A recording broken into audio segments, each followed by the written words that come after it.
4 a.m. on November 17th, 2022 at the Health Licensing Office in Salem, Oregon by telephone conference call. I will now call roll. Kelsey Fisher, here. Meredith Klein. Here. Beth Iva. Here. Wendy Smith. Here. Christine Morales. Here. Lynette Pettibone. Here.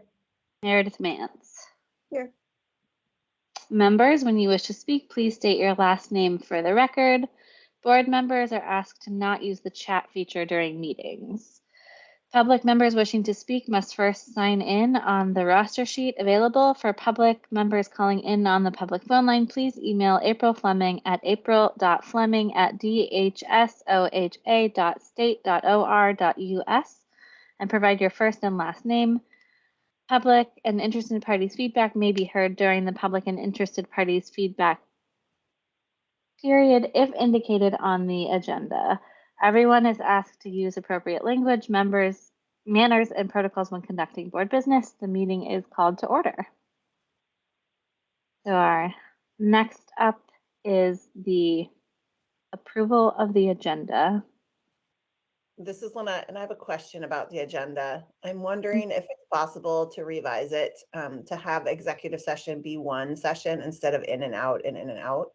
We could get the legal advice and do the other session and then answer all at the same time. We still have to go in and out because it's different statutes. Because there's different statutes, we can't do it all. Correct. Okay, great. Thank you. I will then motion to approve the agenda. Thanks, Lynette. Second, Wendy Smith. Thanks, Wendy. A motion has been made and seconded. I will call for roll. Kelsey Fisher, aye. Meredith Klein. Aye. Beth Iva. Oh, excuse me. Aye. Wendy Smith. Aye. Christine Morales. Aye. Lynette Pettibone. Aye.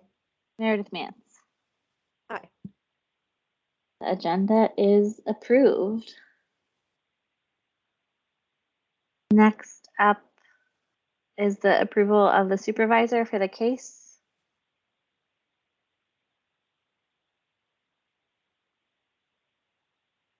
Yes, so you guys provided information, and I believe Wendy and Lynette met with Taylor, I believe is her name, and kind of talked to her and talked through her experience. And I'm assuming that you guys will tell the board kind of what you heard and your opinions and recommendations.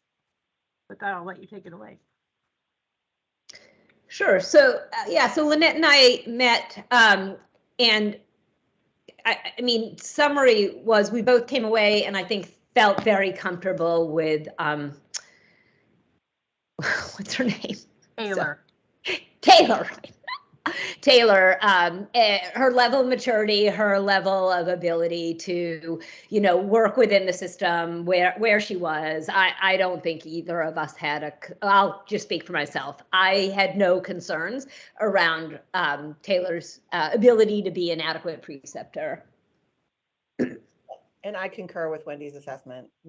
She was very articulate and felt very comfortable making suggestions if needed, providing feedback. It seemed really like a great fit. Yeah, but, I think she clarified what their relationship was previously. I mean, it really, it never sort of had that feel that she was a kind of an underling, so.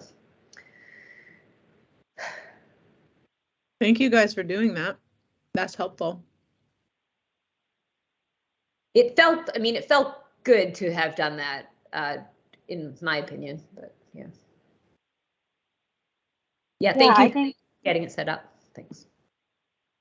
Yeah, it sounds to me that given the fact that this is just going to be a supervisor for clinic, not births, and that you two both felt comfortable with her in that capacity, I'm comfortable approving it. I don't know if anyone else has any questions about your conversation or any other concerns or thoughts that they want to voice.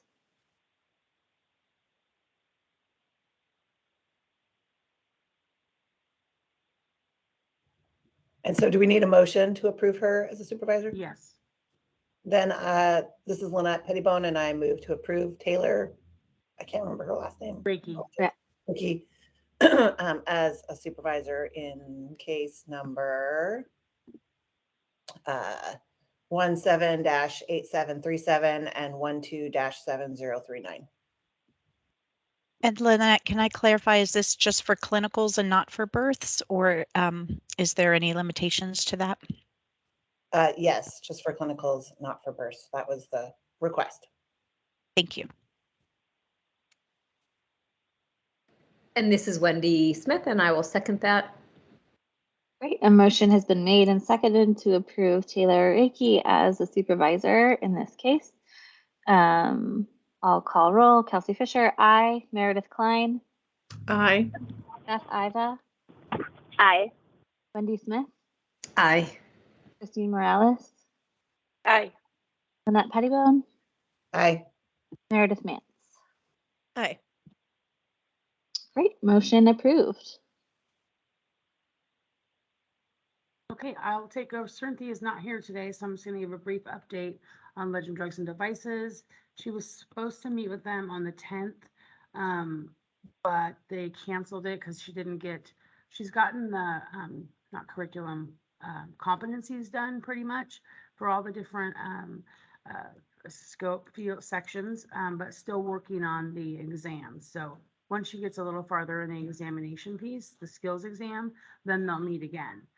She has been working with Lynette to get a FAQ together for the TXA. And so she's still working on that. So that's kind of the next piece that she'll be working on.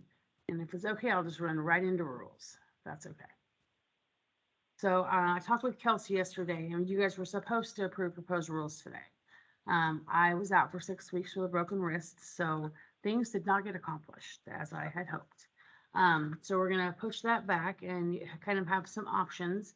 You could schedule another meeting in December to approve them, or you could wait till your January 12th meeting.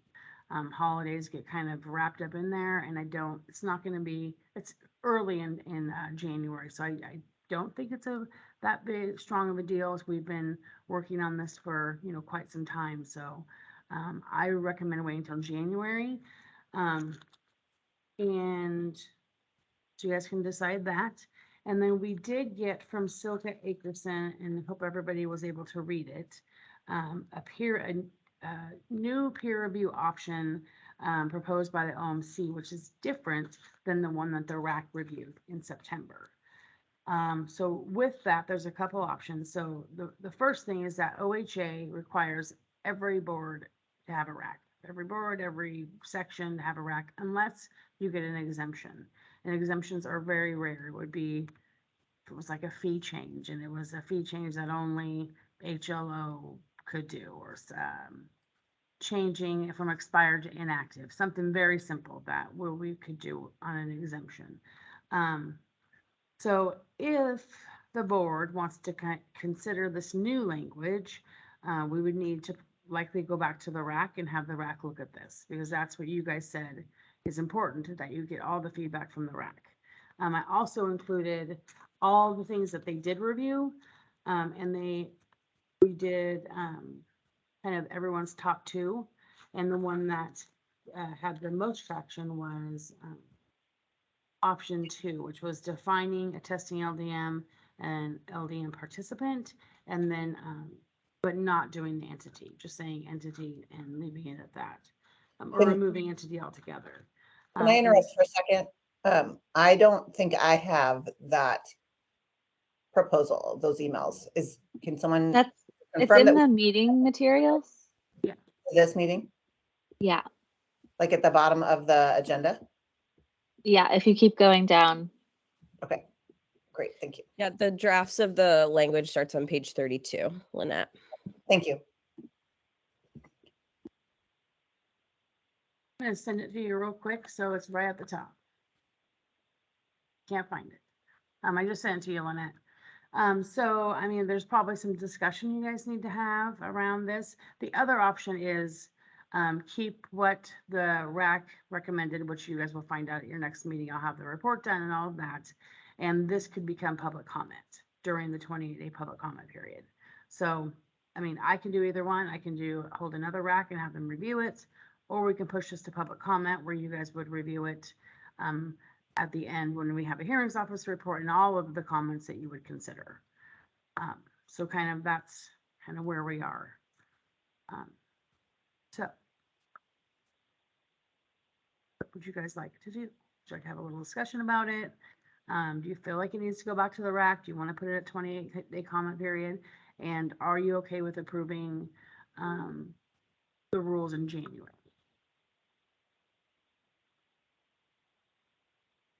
Where you'd get the Rules Advisory Committee report, potentially 2 of them, the draft rules, and then the schedule that you would normally get.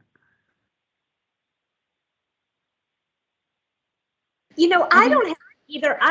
My agenda doesn't have anything except an agenda on it. I don't. There was an updated agenda that April sent out that's a lot longer, and you have to click on a link to get to it. The email is from yesterday at 7:17 a.m. And it's just the subject is Board of Direct Entry Midwifery meeting. That's the only place that I found all of this stuff. Okay. I'm sending it, Wendy. Okay.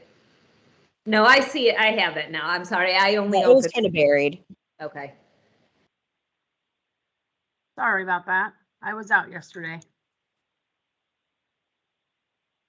I do think that just waiting until January instead of trying to schedule another meeting in December is my preference.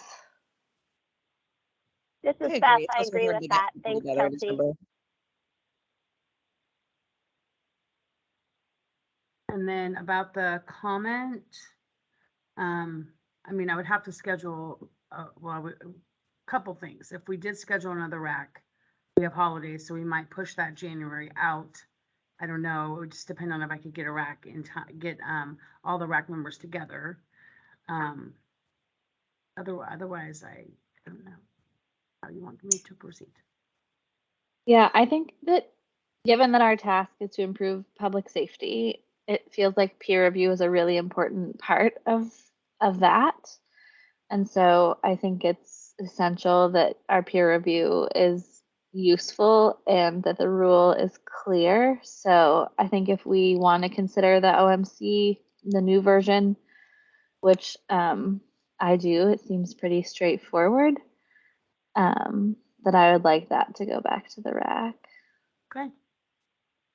But I mean, I'm open to hearing other people's thoughts too. I feel like the version where they defined the like attesting midwife and the participant midwife, like I like having something where it's prescriptive that like a midwife needs to have a case reviewed, or I think they said 2, but I feel like trying to add more definitions makes it confusing. I don't know if there could be some combination of the new OMC version with, if a midwife is going to birth, having at least one case reviewed is kind of what I would like to see. Sammy, could you repeat what the other option was that included a public comment period first and then like looking at everything together? Would that be instead of doing another rack? Or I'm trying to, Okay. So, I didn't understand it clearly. I think I understand. So the rack met and looked at 4 versions. Well, 3 really. Removing peer review altogether and kind of going back to what it was pre-2019, which was just a line item that they must participate. There was that option. There was a second option where it defined roles as attesting midwives and LDM participant, and then where it also defined entity and made it more specific, which was, let me read to you here.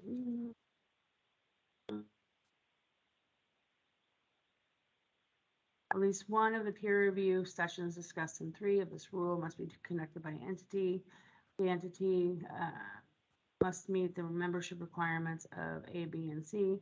The rule for the purpose of entity means a distinct independent existence that consists of more than 5 LDMs and that is part of a distinct and independent existence, reviews the quality of professional care and healthcare providers who attend births. So that was so going back to 2019, this one The other one is to remove entity and just define LDM participant and a testing LDM. And the other one was OMC's original,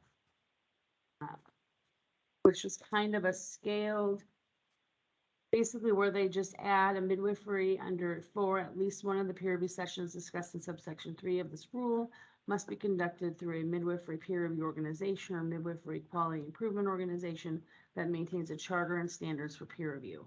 And that was just, they just added that. What the committee recommended, it did 2, wasn't even a vote. It was each member decided what their top 2 were. And so the top, most of them agreed with option 2, removing the entity, but defining a testing LDM and LDM participant. And the second top 2 was the LDMs or the OMC's original. So if we were to go with this, in January, we would approve, or you guys have to decide which one you want to take for approved rules, right? And then we would file them with Secretary of State. They get 28-day comment period. In that 28-day comment period, we would add in OMC's new draft if you wanted to go that route. Does that make sense? Yeah, okay, so that represents skipping the rack. Yes. Yeah, okay. But it sounds like maybe we want to have the rack. I mean, it would be shorter than the original rack, right? Because we're only going to look at that one topic. We're not going to do the TXA again, and we wouldn't look at the abnormal field surveillance again. Yeah. So I'm fine with doing that. I would say probably we would approve rules in February then. So it would give me December and January to get the rack together, and then be able to meet in February to approve proposed rules. I think I could get that accomplished. Does that sound good? Any questions? I'll move forward with that. Okay, no vote needed. I'll just follow that direction and move forward. Did anyone else have thoughts on any of these options? Yeah, I'm struggling with the definition of the entity. Basically what's happening in the 2 OMC proposals. In the current one that is just being proposed, it says an Oregon midwifery peer review organization or midwifery quality improvement organization. That means a charter and standards for peer review. And what, like, does that mean that everyone that's in the review session has to be a member of OMC? Does it mean that a board member from OMC has to participate? Like how does that logistically work? Hold on, let me get to it. So yeah, you're right. They added Oregon. That was one thing that was added into this new proposal. And I mean, I'm just going to read it as I read it, but I mean, it would need to go, have a better review of what this, and you guys would need to determine what this intent is if you were to approve this one. So LDM who has had one of the following no, wrong one. It's Sorry. 4. Yes, an LDM who is attending births must present at least 2 cases per year for peer review with an Oregon midwifery peer review organization or midwifery quality improvement organization that maintains a charter and standards for peer review. So it's not saying it has to be OMC. It just says it has to be a midwifery organization or quality improvement program in Oregon. And then it has to have a charter and a peer standards for peer review. So it doesn't necessarily mean it's OMC. It could be someone else. Right. I understand that was her intent, but let's go with the assumption that at this moment, there are no other organizations with a charter or, that do that quality review. But even if there were, the question still remains, is it members? Is it members of that organization? Is it a board member of that organization? Who from that organization needs to be present? I don't think that it matters. It doesn't, well, it says that It you would, have to have. I mean, it'd probably be up to whatever their charter or standards say. So then No, you don't have to be a member to do it. You don't have to be a member. This is Wendy. I mean, it feels like, and we can clarify it, but I feel like the intent is to create additional in the, for, you know, real Wendy. quality improvement, right? I mean, I think the idea is that I'm assuming that the idea is that they want there to be some structure and goals and clear, you know, definition around the people that are there, right? And I mean, it's by putting this in place, it's almost mandating that additional organization or groups be formed with serious intent at quality improvement. The other thing that's different is in 3, they say an LDM must participate in at least 2 peer review sessions per year, regardless of the number of bursts attended. And then 4 is an LDM who is attending bursts must present at least 2 cases per year. So I'm assuming those are different, but it doesn't necessarily say that. So it's, I don't know if they're using them synonymously or they're different. I'm not sure. So I think they're that would different be- because there's people who are licensed who aren't actively attending births. And so if you want a license, you have to go to peer review. And if you're going to births, you need cases reviewed. So like it's kind of that, like that other one of like the participants versus the like attesting. Okay. That's how I read it. You see where there could be some confusion though. So that would be something the RAC would look at. I would have them look at. But I Yeah, think maybe- if my review of that would say that if you do attend births, the 2 that you present count as the 2 that you need for your licensure. It doesn't sound like you need to go to 4 ever. But Right. if you, Right. if you don't attend births, you do need to go to 2. So. And I agree pretty strongly with that change, adding that you must present at some peer review. I feel like we need more clarity around, basically they're trying to define an entity, and they have defined the entity, but they haven't defined who is representing the entity in the meeting. So I would like to see a little bit more definition there. Yeah, I think Well, for I me, think- the biggest, sorry. I think for me, the biggest thing is finding balance, right? Between making sure that this is prescriptive enough to really make it a valuable peer review, but without actually like limiting access. That's my biggest issue with the way the entity stuff is worded, in that you have to do right now. OMC, like realistically, is the only organization. And then there are also, like, even if this opens it up for other organizations to be formed, we still have licensed midwives in rural areas or with accessibility issues that can't necessarily always be a part of an entity or make a new entity or things like that. So I think like finding that balance for me seems to be the trickiest part of this. And right now 2 is the closest to that, I think, because it is more prescriptive than what we have, but kind of doesn't do the full entity part of it. So there's not the organization requirement, but I don't know how everyone else feels. I just am worried about like the accessibility part. If the law is written where really you have to have, you know, OMC involved, essentially.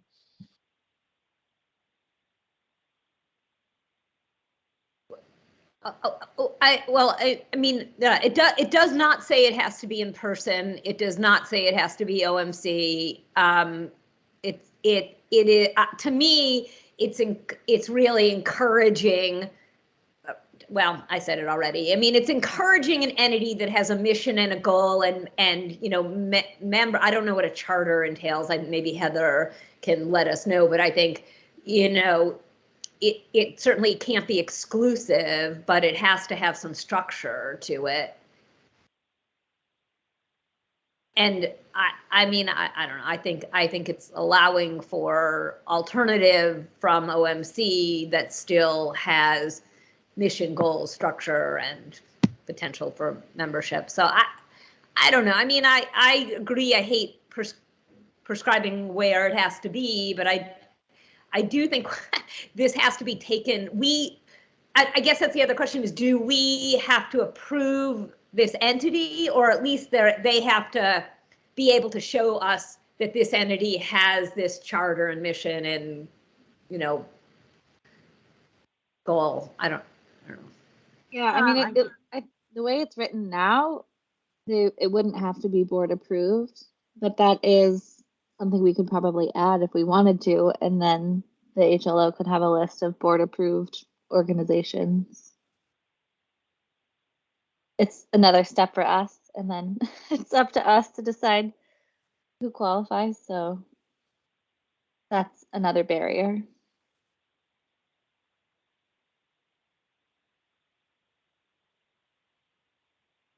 I think, oh, I'm trying to see something here. I think in your rules, there is possibility for review if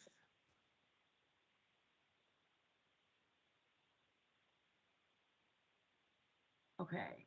So as part of renewal, you have to sign a test having participated in a peer review pursuant to 332-0250010, and then a testing means you've done it. So generally means that we could audit you on that, and then during that audit, we would ask to see that entity meets the criteria. So there is that possibility. We haven't done audits in a long time, so I don't anticipate that happening, but there is that possibility.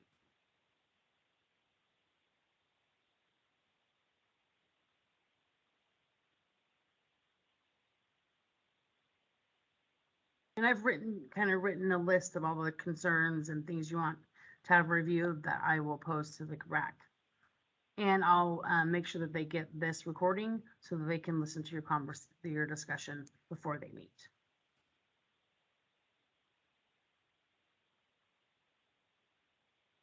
Any other thoughts from anyone on any of the peer review language options?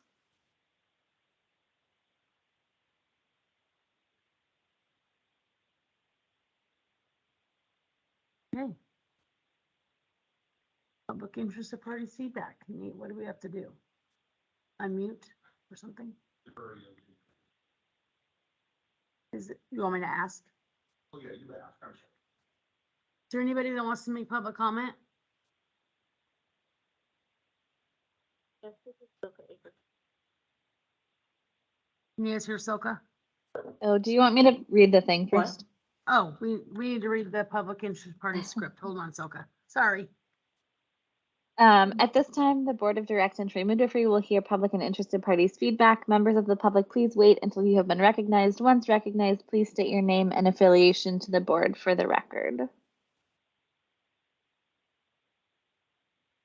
Go ahead, Silka. Good morning. It's been really interesting hearing this discussion. This is Silka Akerson from the Oregon Midwifery Council. And we've been in some intense kind of study and review around peer review since the Rules Advisory Committee.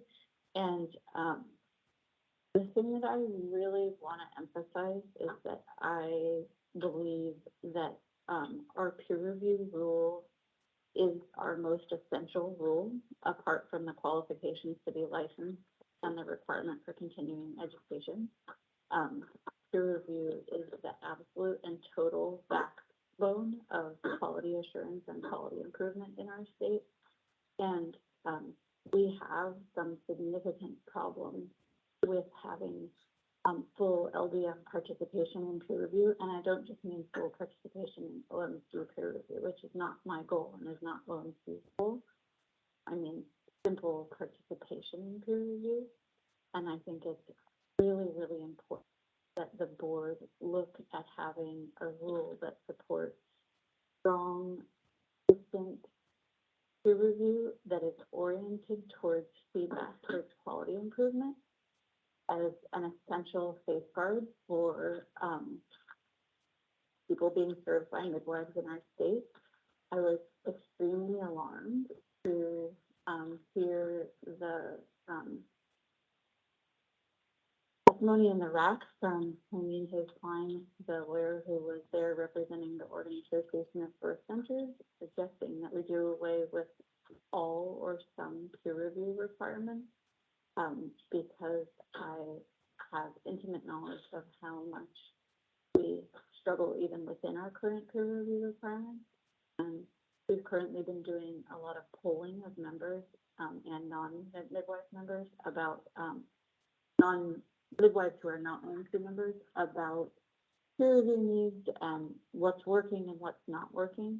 The number one thing that midwives have said about the current rule is that it's very hard for them to understand.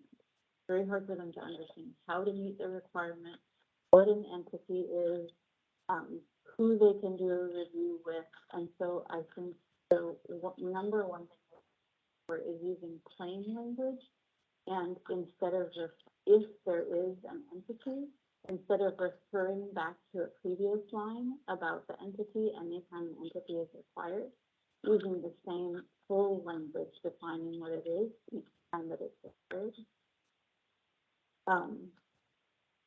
I want to make sure that people understand that any LDM in Oregon can access peer review through OMC. We offer online peer review. We offer, like, a midwife in a rural area who needs peer review and isn't able to come to a regional peer review session, contact OMC and ask for a session at any time. And other peer review organizations could easily be created. And even though, you know, what we're talking about may be unfamiliar to some members, I want to make sure people understand that there are peer review requirements like what OMC is proposing and well beyond it in other states.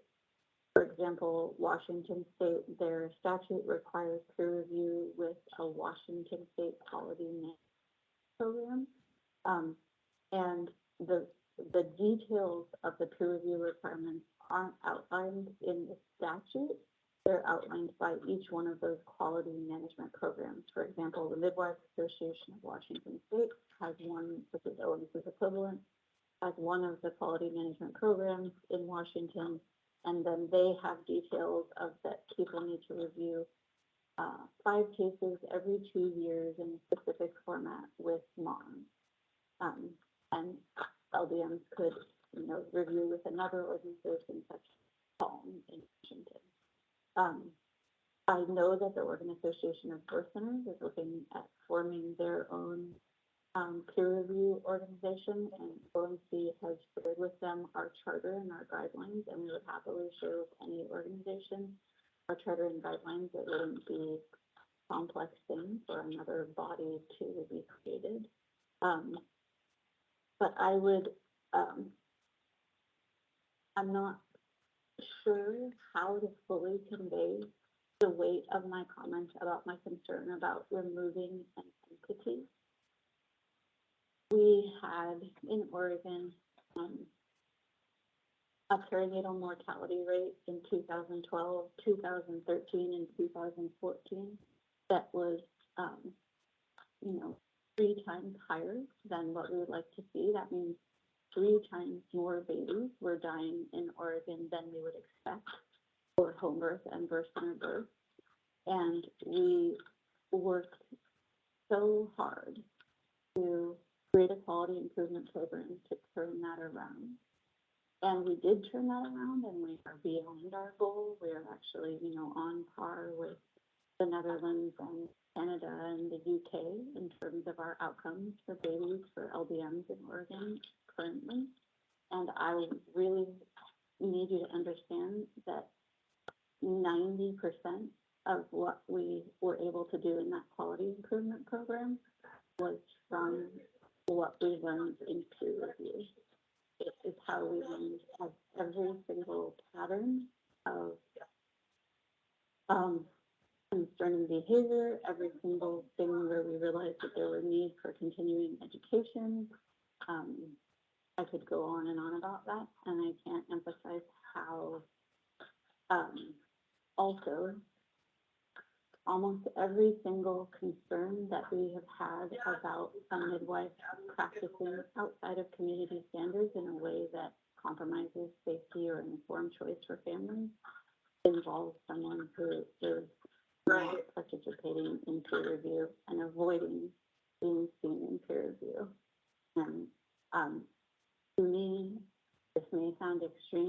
I would get rid of every single practice standard, every single indication for transfer, and every single indication for consult before I would consider removing really sound and serious requirements for peer review, including peer review with the, because all the intention in the world not enable 2 or 3 LDMs getting together to do peer review to look at structural issues that affect the safety of birthing people and babies in Oregon and feed back into structural quality. So that is all I have to say about that. And you can hear I have some strong feelings about it. I think it's really important that the board take all the time that is needed to get this right. And what we need is simplicity, plain language that's understandable to a reader, and a rule that fully supports that every LDM engage in high quality peer review that feeds back into. Thank you. Is there Can I anyone ask? else? Oh, sorry. Can I ask a question of Silka? Kelsey, you decide. Yeah, yes, please. That's okay. Silka, I guess I have 2 questions. One, has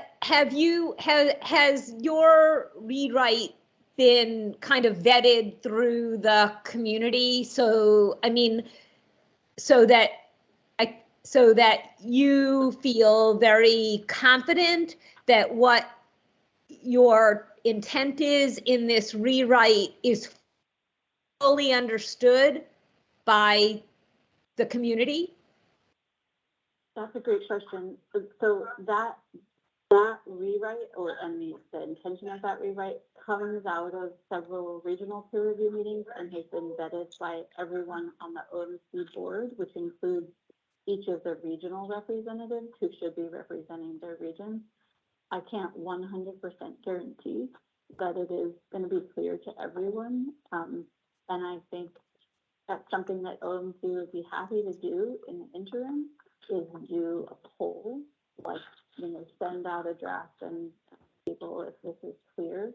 But one thing I want to say is there will always be some LDMs who will oppose an entity because there are LDMs who feel uncomfortable reviewing with an entity. But, there are folks who would like to, for any number of reasons, would like to shield themselves from being owned by an entity. Thank you. And then my other question is, Can one of the persons on the phone mute their phone? Hear you.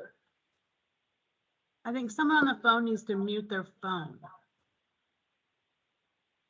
So, I think my other question is, sorry, Wendy. Oh, sorry. Well, okay, to expand on that just a little bit, I think the only problem with sending it out to OMC members is that it's going to OMC members. And I think where there are, concerns, I won't say that, where there are. Wendy, we don't sorry. pull just OMC members. Our mailing list is, we Okay. have contact information for every midwife that we are aware of in this state, and we wouldn't just pull OMC members. Okay, great. And then I think here's my other question. If you were in an ideal world,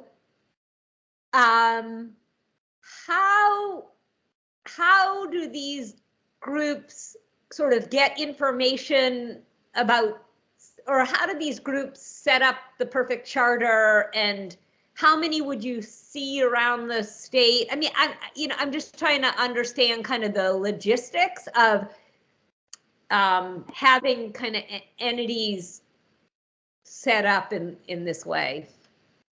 Sorry, it's not a great question. I think I think each entity would need to define what its purpose is for, and I can only speak for OMC. OMC's purpose is to reach not just every LDM, but every midwife practicing in home birth or birth center birth in Oregon. And our goal is to have a quality improvement program that involves everyone. And we have regional peer review in 5 regions around the state. We have online peer review that's open to anyone in the state, and we can arrange special peer review, either for a sentinel event or a concerning case, or just because someone can't access the other review or needs another review in a time frame that doesn't work in the other reviews. And anytime another entity is created, they would have to define what their purpose is. Like I imagine that when the Oregon Association of Birth Centers peer review organization is finished, that it will serve birth centers, and it will be, the quality improvement will feed back into birth centers in Oregon, and I think any entity would be similarly like that. I don't think that that's something that the state or the board needs to define. That, what's happened in Washington is that there was, some people who were having a hard time getting their needs met through MAWS, and they created an alternate midwifery organization in Washington, CALM. They, created their peer review process. I think I don't know how you can define or control the different organizations. Okay, thanks.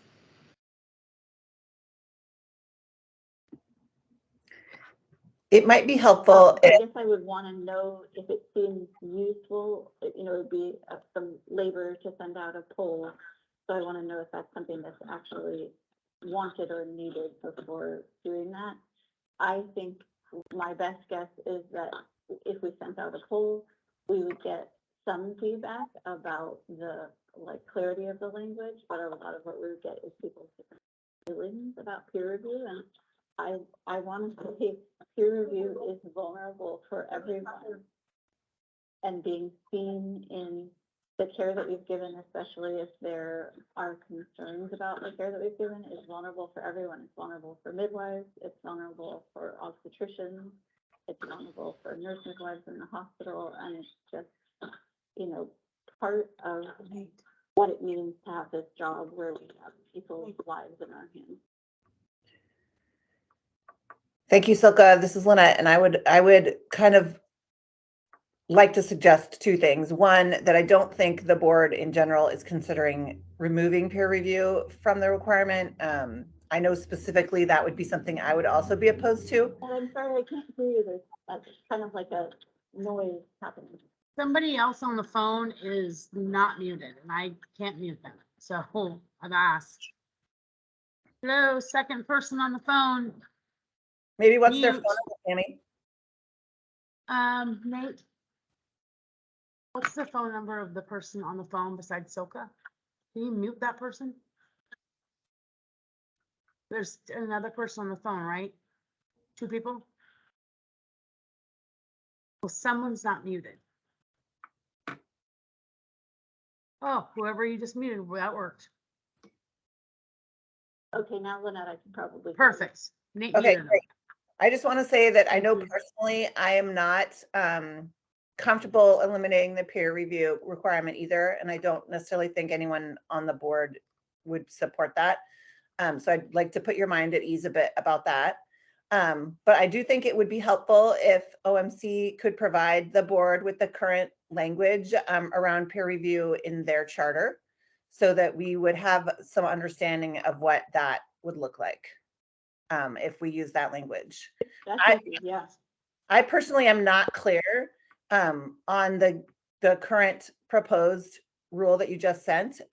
Who represents the entity? Is it a member? Is it a board member? Is it a specific quality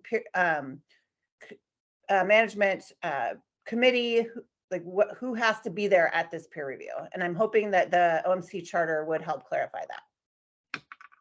Yeah, definitely. It does clarify that. And there are a whole bunch of different types of peer review through OMC, and they all involve there being, you know, that it is organized through OMC, but it doesn't mean that there needs to be like a specific OMC reviewer present. But I will send you that, and I'll also send you something that we recently made, which is a peer review FAQ, because there's been so much confusion about peer review that we felt like we just needed to come up with a clarifying thing. I think seeing some of the questions will help you understand some of the confusion around the rule.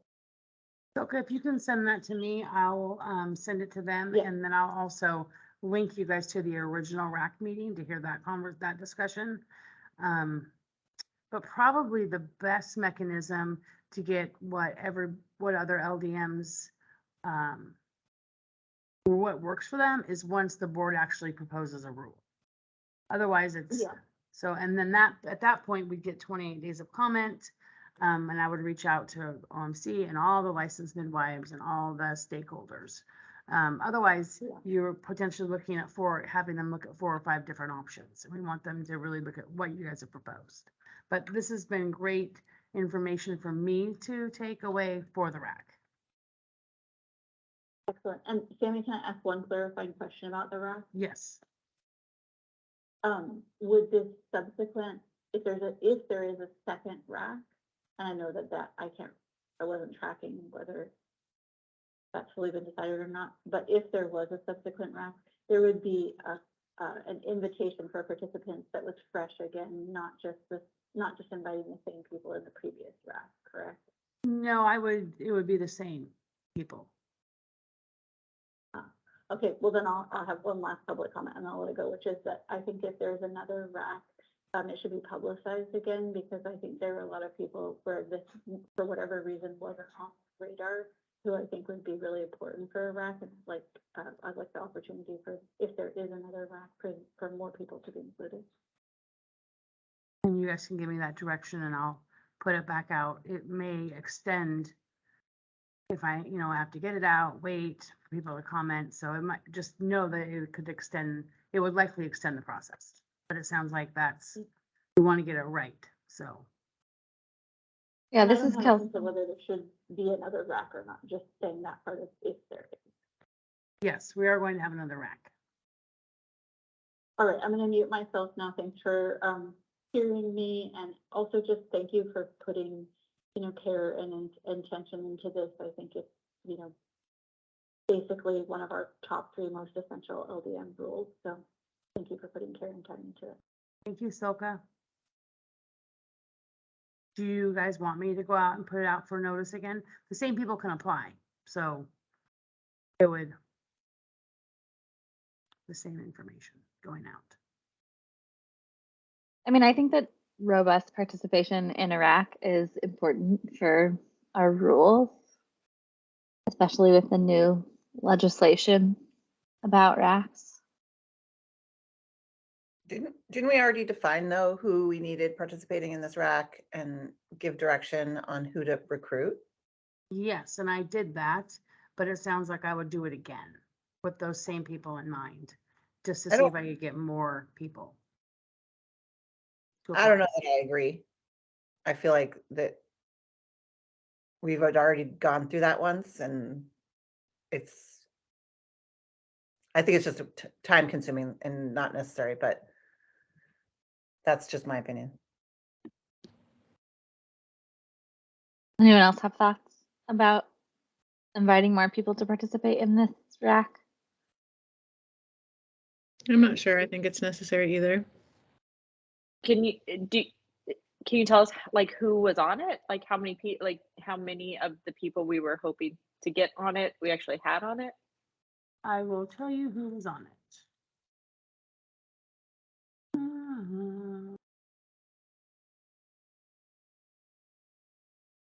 It was Willow Woodward, Silka Akerson, Donisha Stone, Jean Savage, Eleanor Hopkins, Amelia Smith, Lennon Clark, Sarah Dinger, and Hermine Hazeline. And are those, did we want all LDMs or are they all? I guess I don't remember honestly what we had wanted on it. Let me pull it up here. Hold on. it's buried. Heck.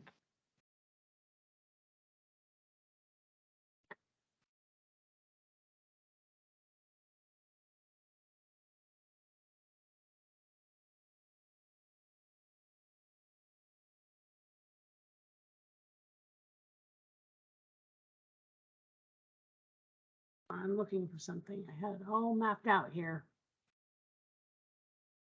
No, I mean, I guess to Lynette's and Meredith's point is it is some work. It has to go back out to the tribes, which is a whole process in and of itself.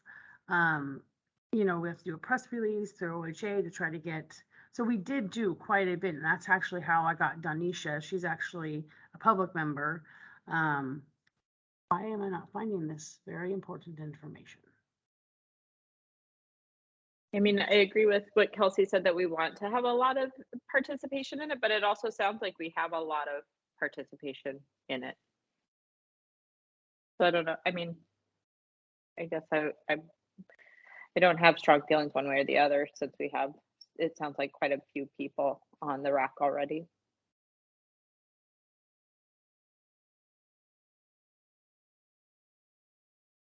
Oh, I have a list. My only thought is it'd be nice to have people who are not a part of OMC.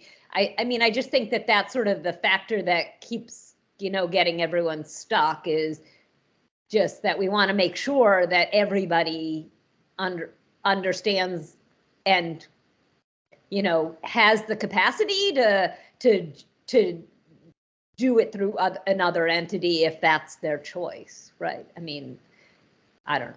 That's my only 2 cents.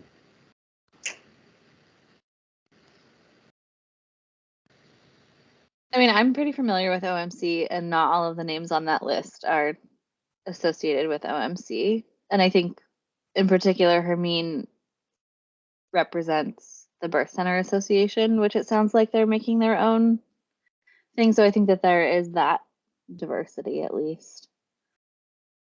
If you want, I can go through each of the rec members and kind of what their affiliation is, if you want. Like Amelia Smith is an OMC member and an LDM, and she represents the LGBTQ plus community as a bisexual, healthcare professionals, professional organizations, and small business. So each of them, you know, fulfilled these criteria that you guys set forth. So, and I made sure that we got one of everybody. And I didn't actually get, I only got enough applicants to fill the rack. I didn't get any extra. So how many is there? Was there 9 on the rack? 2, 3, 4, 6, 7. Yeah, I got 10 applications and 10 people got on. So I didn't get, like, there wasn't an abundance of people to choose from. So just as a FYI.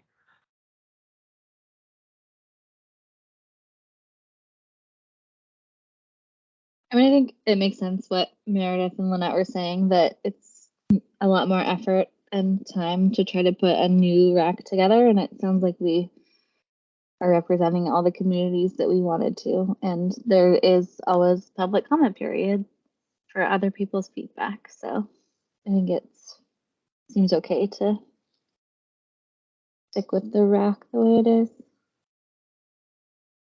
We'll move forward with all of this information. Is there other audience members that would like to speak?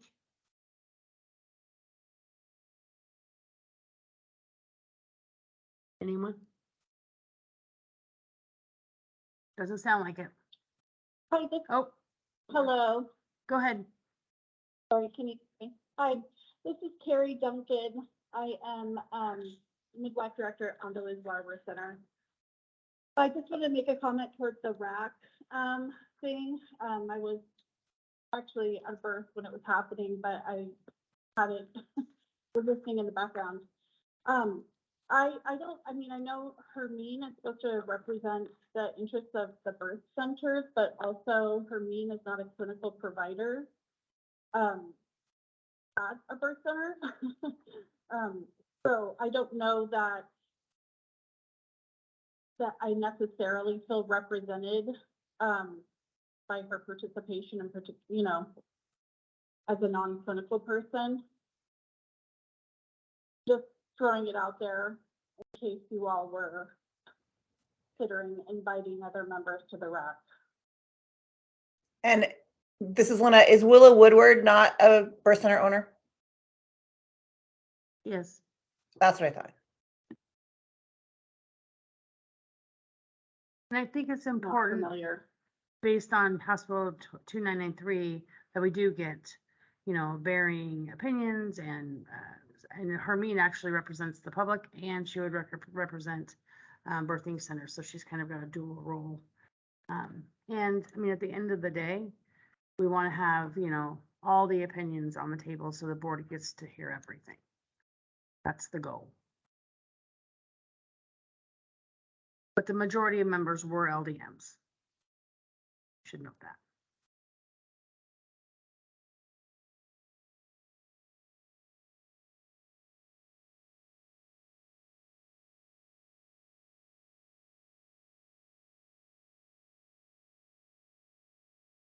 Thanks for sharing that, Carrie. Was there anything else that you wanted to comment on? Thank you.